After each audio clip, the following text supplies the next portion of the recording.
बैसाख का जो महीना पड़ता है, सूर्य की संपूर्ण तपन, सूर्य देव अपने पूर्ण तेज के साथ में, पूर्ण तेज के साथ में मृत्यु लोक के निवासियों पर, चाहे जलचर हो, थलचर हो, वायुचर हो, चाहे जो जीव हैं, उस पर जब किरण फेंकते हैं तो संसार का जो मनुष्य है उस पर जब ताप पड़ता है तो ताप पड़ने के कारण उसके मुख से भगवान का नाम निकल ही जाता है। जानते होंगे कि सोमवार की जो अष्टमी होती है शंकर और पार्वती के मिलन का दिन होता है।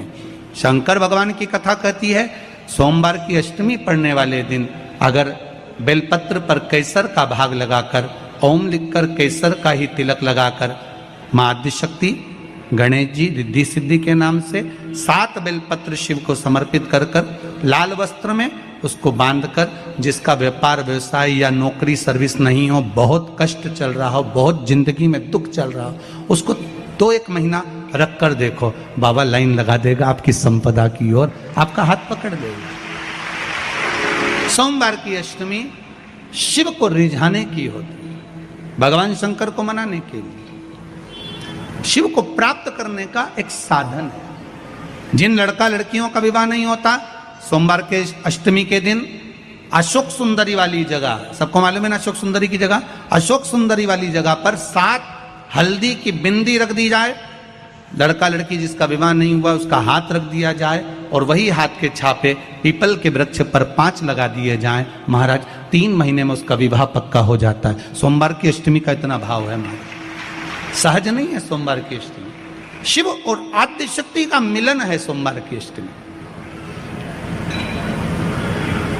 भगवान शंकर और पार्वती का मिलन।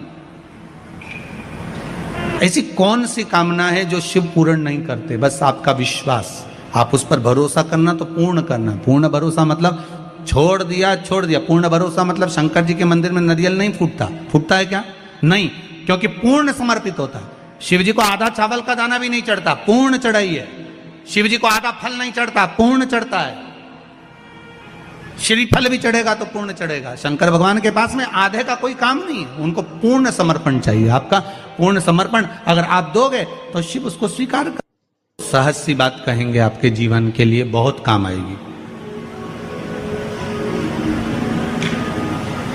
कोई पैसा लेकर भग गया, नहीं दे रहा ना, आप जरा शांति रखना, बहुत शांति रखिए। एक अलोना कंडा जानते हो ना? जो अलोना कंडा किसको कहते हैं? एक होता है गाय का गोबर जिसको थाप दिया जाता है। ये जो थपा हुआ जो कंडा होता है ये कभी भी यज्ञ में काम नहीं आता, आपको मालूम होगा। अब आज के जमाने में तो भले आप सब जानते ही हो कि लोग मानते तो कुछ है नहीं, पर जिस पर हाथ का छापा पड़ गया, थप गया, वो यज्ञ में हवन में काम नहीं आता। हमारे बीच में 2 संत बैठे हुए हैं, आपके भी स्मरण में रहा होगा कि जो थाप दिया जाए, जिस पर हाथ का छापा आदि पड़ जावे और उसको थाप दिया जाए, वो कंडा कहलाता है। और वो पूजन में या यज्ञ आदि में उसका क्रम नहीं है, यज्ञ आदि में उसका क्रम नहीं है। गाय जब पोटा करे और पोटा कर या उसको उठाकर ऐसा कैसा ही कहीं रख दिया गया, वो सूख गया, उसको अलोनी गोबरी कहते हैं, उसको अलोना कंडा कहते हैं। उस पर कोई छापा नहीं डला है, उस पर कोई ट्रेडमार्क नहीं लगा है, उस पर कोई आपका हाथ नहीं छुआया गया है, उसमें कोई वस्तु की मिलावट नहीं है, वो गाय ने दिया और वो सूख गया, उसको अलोनी गोबरी कहते हैं, अलोनी भस्म कहते हैं। उस अलोने कंडे को लाइए, उसको जलाइए, उसकी भस्म तैयार करिए।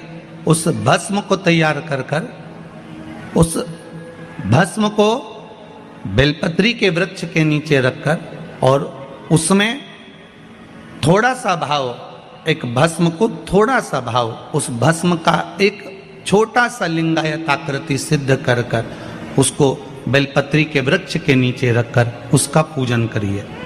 और किसके लिए करना है? जो पैसे ले गया और दे नहीं रहा। आपने हाथ पैर जोड़ लिए, फोन कर लिए, 50 बार बोल दिया, 50 बार विनती कर दी, वो नहीं दे रहा ना, वो नहीं दे रहा। आप उसके लिए एक भस्म का लिंग तैयार कर कर उसका पूजन, उसका स्मरण कर कर उससे विनती कर ले। बाद में उसी का विसर्जन उसी वृक्ष के नीचे जल डालकर धीरे धीरे नाम स्मरण कर कर छोड़ दे। उस भस्म का थोड़ा सा भाग लेकर आए, मस्तक पर तिलक लगाकर केवल एक बार या तो फोन पर बात कर लें या उसको बोल दें कि हमारा धन दे दीजिए। उसके बाद बाबा जाने और बाबा भस्मी धारी जा रहे। अब वो भूत भावन भूतेश्वर भगवान भस्म रमाने वाला रमैया मेरा शिव सब जान लेगा। आपको तो केवल एक बार